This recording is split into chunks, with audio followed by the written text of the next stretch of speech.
Alors, voyons si vous êtes d'accord avec ça. Si vos équipes manquent d'initiative, ce n'est peut-être pas parce qu'elles manquent de courage, mais parce que votre organisation a appris à les décourager subtilement.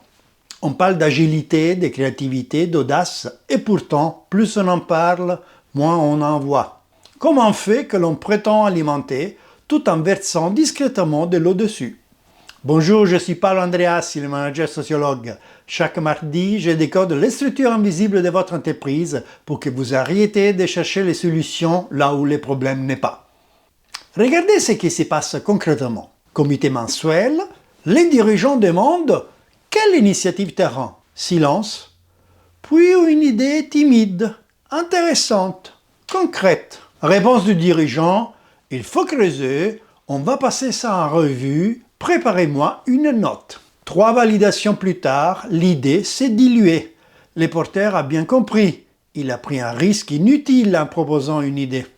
Lors d'une de mes interventions dans une usine, une équipe de maintenance avait réduit les arrêts machines grâce à un simple réagencement du stock critique. Les gains étaient vraiment évidents, visibles. La direction a félicité l'équipe, puis a exigé un dossier complet, un passage en comité d'investissement et une validation budgétaire trimestrielle. 3 mois plus tard, rien n'avait été déployé réellement, concrètement. L'initiative n'a pas été refusée. Elle a été étouffée sous les matelas des procédures. L'équipe opérationnelle qui portait l'initiative n'avait tout simplement pas le temps de produire l'ensemble des dossiers exigés par les fonctions support.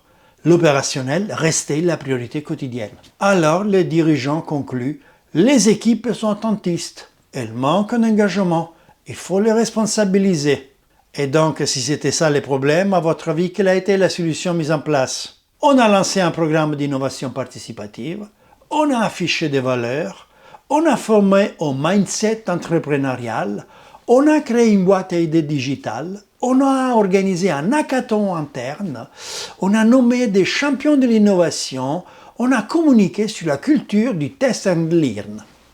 Super! Magnifique!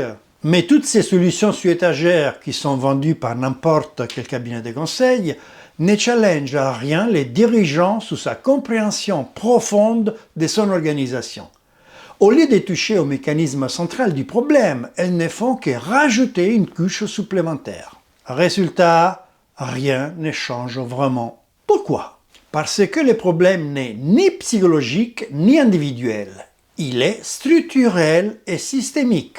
Autrement dit, ce ne sont pas les personnes qu'il faut réparer, mais les règles du jeu qui orientent les comportements des gens au sein de votre organisation. Quand le système envoie en permanence les signaux que proposer expose, ralentit ou ne change rien, la prudence devient rationnelle.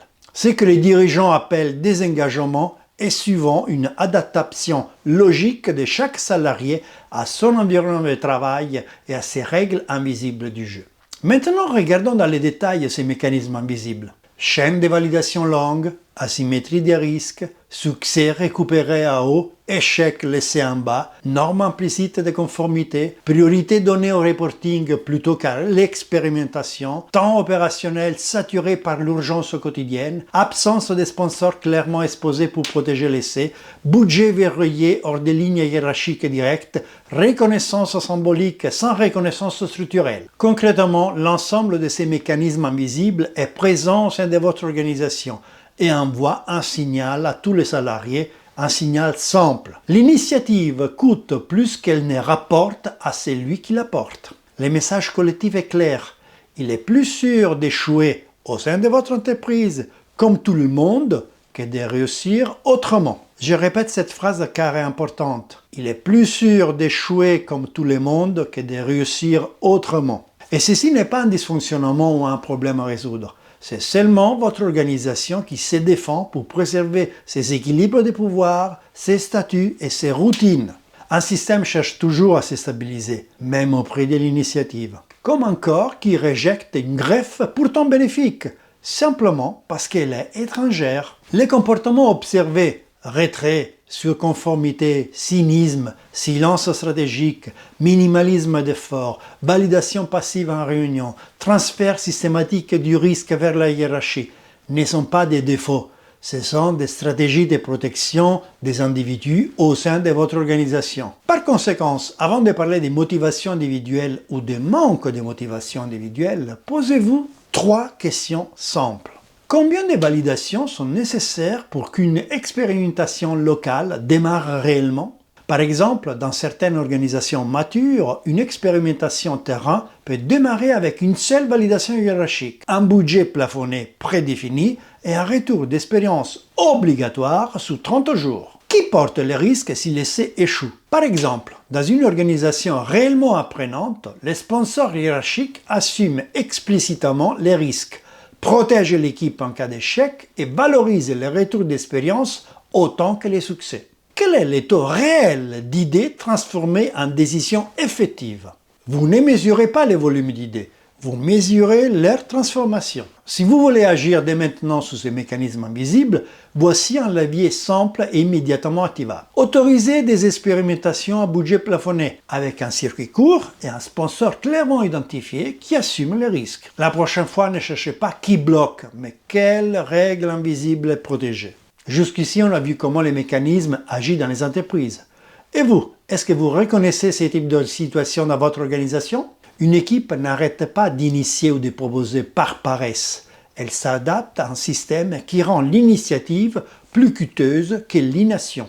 Comme vous savez, ici, on ne vous donne pas des solutions toutes faites. On vous aide à mieux voir pour mieux décider. Si ces regards vous parlent, abonnez-vous et continuez à explorer les structures invisibles de votre entreprise avec moi. À une prochaine vidéo.